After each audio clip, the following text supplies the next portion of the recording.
In this video, we're going to create the explosion that will eliminate our bad bot on the right-hand side of the composition.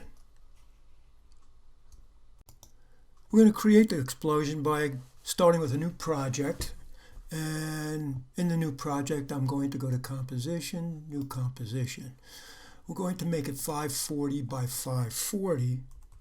And we're going to start with a blank solid layer. Going to Layer, New, Solid.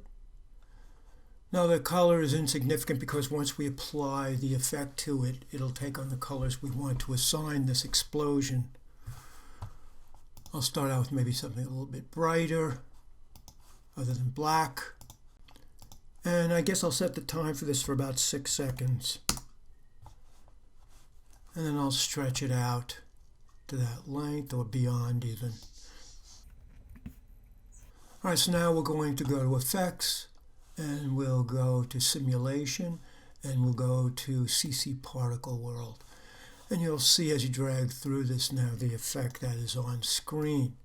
We're going to open up Producers, Physics, and Particle.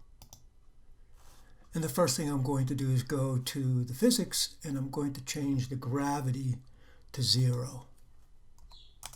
Now when I drag on, it should be coming straight out at me. Now we're going to go down to Particle, and we're going to change it from Line to Faded Sphere. And if you were to drag back and forth, you can kind of see the makings of what we're looking for. Now it's a matter of bumping up the physical size of these particles. And I would do that by going down under Particles. Towards the bottom, you'll see color pickers with the default red and yellow. And I'll change the birth size to, I don't know, maybe I'll bump it up to about 8.8. And perhaps I'll do the same thing to start with for the depth size. You can see now it's much bigger. Now I might need these bigger, but I'm going to restrict this. I don't want these particles going off the edge of the composition because this is going to be composited with our other movie, and I don't want edges on any of these shapes. So I'm going to go to Resistance, and I'm going to start adding resistance to confine the parameters of that explosion.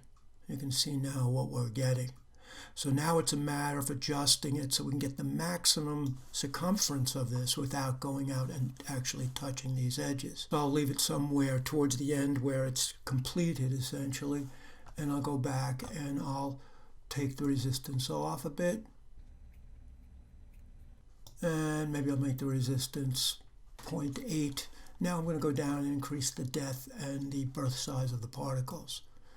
This is pretty subjective. And I'll reduce the size variation.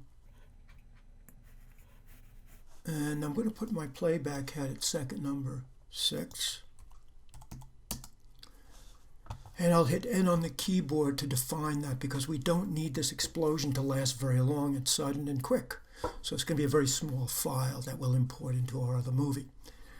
I'll hit home on the keyboard to rewind, and then I'll deselect it and tap and see what we've got. So you can see we've made this explosion pretty easily here. I'm going to stop and I'm going to save. And once I've saved it, I'm ready to export it. I need to export this with an alpha channel.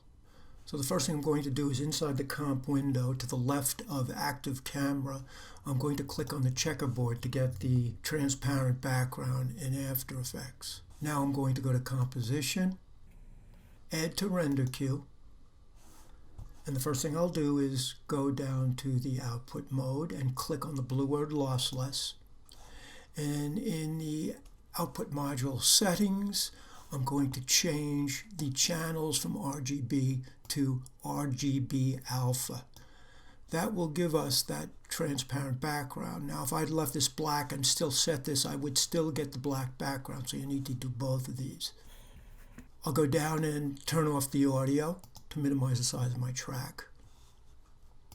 Clicking OK. I'll go to Output 2, clicking on the name in blue, and give it the appropriate name.